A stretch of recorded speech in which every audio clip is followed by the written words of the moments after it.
નમસ્કાર મિત્રો, આજના આ ખાસ વિશ્લેષણમાં સ્વાગત છે। આજે આપણે બહુ મોટી વાતો નથી કરવી, પણ એક એવા વિષય પર વાત કરવી છે જે સીધો આપણા રોજિંદા જીવન સાથે જોડાયેલો છે। સાચો રાષ્ટ્રપ્રેમ। શું સાચી તેજસ્વીતા કોઈ બાહ્ય દેખાડામાંથી આવે છે? બિલકુલ નહીં।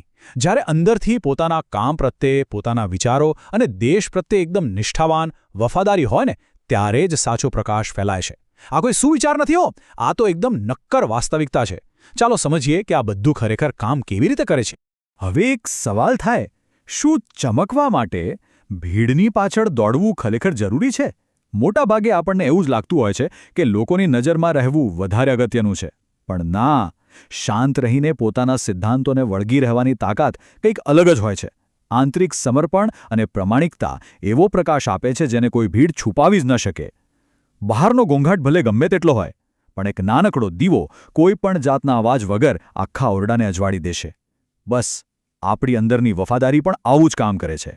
પણ અહીં એક બહુ મોટી નબળાઈ આપણી અંદર ઘર કરી ગઈ છે।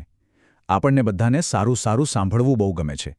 મીઠી ખુશામત સાંભળવી વિરુદ્ધ કડવું સત્ય સાંભળવાની હિંમત, આ બંને વચ્ચે બહુ મોટો તફાવત છે।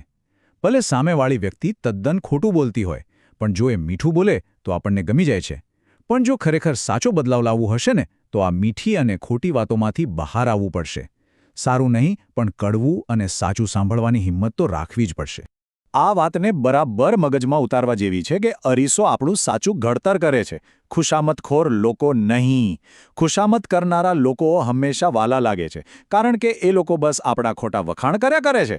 પણ જે વ્યક્તિ આપણી ભૂલો મોઢા પર કહી દે, જે સાચો અરીસો બનીને વાસ્તવિકતા બતાવે, એ જ આપણું સાચું ચારિત્ર્ય ઘડે છે। આ કડવી વાસ્તવિકતા છે। એટલે જ જો સાચી પ્રગતિ કરવી હોય તો આસપાસ એવા લોકોનું હોવું બહુ જ જરૂરી છે, જે સાચો અરીસો બતાવવાની તાકાત રાખતા હોય। તો હવે વાત આવે છે આદર્શ નાગરિકની। કોને કહીશું આદર્શ નાગરિક? એક એવી વ્યક્તિ જે હિંમતપૂર્વક પોતાની ભૂલો સાંભળે છે અને સાચા સુધારા માટે સમાજની ખામીઓને સ્વીકારે છે। માત્ર વાતો કરવાથી કે મોટી સ્પીચ આપવાથી કંઈ જ નથી બદલાતું।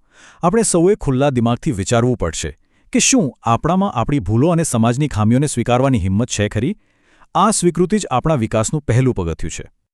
આ બધું સમજ્યા પછી આપણે રાષ્ટ્રપ્રેમની વ્યાખ્યાને થોડો નવો આકાર આપવાની જરૂર છે। જ્યારે પણ રાષ્ટ્રપ્રેમ કે દેશભક્તિ શબ્દ કાને પડે, એટલે સીધા જ સીમા પર લડતા આપણા સૈનિકો યાદ આવે। એમનું બલિદાન તો હંમેશા સર્વોપરી છે જ, પણ અહીં પ્રશ્ન એ છે કે રોજિંદુ જીવન જીવતા એક સામાન્ય નાગરિકનો રાષ્ટ્રપ્રેમ કેવો હોવો જોઈએ? રાષ્ટ્રપ્રેમને માત્ર યુદ્ધભૂમિ પૂરતો સીમિત રાખવાને બદલે હવે તેને આપણા રોજબરોજના જીવનમાં, આપણા કામમાં ઉતારવાની બહુ જ મોટી જરૂર ઊભી થઈ છે। આ વિચાર ખરેખર આંખ ઉઘાડનારો છે। રાષ્ટ્રપ્રેમ બતાવવા માટે સરહદ પર જવાની જરૂર નથી। દેશ પ્રત્યેનો પ્રેમ સાબિત કરવા માટે હથિયાર ઉઠાવવા એ કોઈ એકમાત્ર રસ્તો નથી। રોજબરોજના જીવનમાં આપણે જે સામાન્ય પણ પ્રામાણિક કાર્યો કરીએ છીએ, એ પણ રાષ્ટ્રપ્રેમનું જ એક ઉત્તમ સ્વરૂપ છે।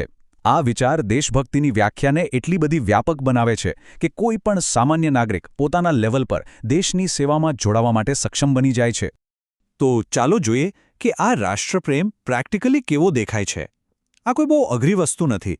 જુઓ, પહેલું તો રસ્તા પર કદી કચરો ન ફેંકવો, આ પણ એક મહાન રાષ્ટ્રપ્રેમ જ છે।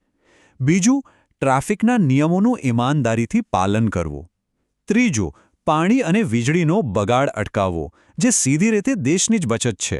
અને ચોથું, કોઈપણ પ્રકારની લાંચ લીધા કે આપ્યા વિના પૂરી વફાદારીથી પોતાનું કામ કરવું। આ 4 આદતો જ સાચી દેશભક્તિ છે। દેશભક્તિ કોઈ મોટી થિયોરી નથી, એ આ નાની આદતોમાં જીવંત થાય છે। અને એટલે જ કહેવાય છે કે મોટો બદલાવ નાની રોજિંદી આદતોમાં છુપાયેલો છે। આપણે ઘણીવાર દેશ માટે કંઈક બહુ મોટું કરી છૂટવાના સપના જોતા હોઈએ છીએ, પણ એના ચક્કરમાં આ નાની વાતો ભૂલી જઈએ છીએ। મંચ પર ઊભા રહીને ભાષણો આપવા બહુ સહેલા છે, પણ દેશનું સાચું પરિવર્તન આ સામાન્ય ગણાતી આદતોમાંથી જ આવે છે। કોઈ પણ દેશ રાતોરાત મહાન નથી બની જતો, એ તો તેના નાગરિકોની હજારો નાની સારી આદતોનો સરવાળો હોય છે। તો મિત્રો, આજના વિશ્લેષણના અંતે એક બહુ જ મોટો અને સીધો સવાલ આપણી સામે છે। દેશ બદલવાની શરૂઆત ક્યારેય કોઈ સિસ્ટમ કે સરકારથી નથી થતી, પણ એ હંમેશા સ્વથી થાય છે, આપણા પોતાનાથી થાય છે। જો દેશને સાચા અર્થમાં પ્રકાશિત કરવો હોય ને, તો સત્યનો સ્વીકાર કરીને આ નાની બાબતોમાં પ્રામાણિકતા અપનાવવી જ પડશે। તો શું આજે જ અત્યારે જ આપણે આ શરૂઆત કરીશું? આ સવાલ સાથે આજની આપણી આ વાત અહીં જ પૂરી કરીએ છીએ. આશા છે કે આ સમજૂતીએ કંઈક નવો દૃષ્ટિકોણ આપ્યો હશે. જય હિન્દ, વંદે માતરમ.